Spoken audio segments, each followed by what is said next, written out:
Additional session जज के हुक्म ते जाती पुलिस जो बासर ज़मींदार के निजी जेल से छापो, नाकबंदी बनायल 15 हरी बाजाब।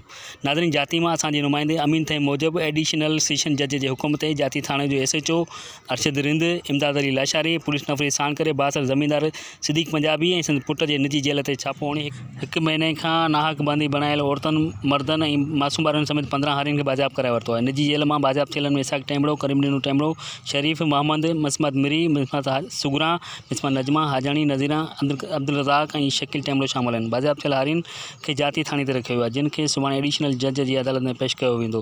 बाजाब थियल हारिन साफ़ी न ॻाल्हाईंदे चयो त असां बासर ज़मींदार असांखे धोखे सां घुराए 1 महीने कैद में रखियो, जिते मुख़्तलिफ़ तरीक़नि सां असांजे मथां ज़ुल्म कंदो रहियो।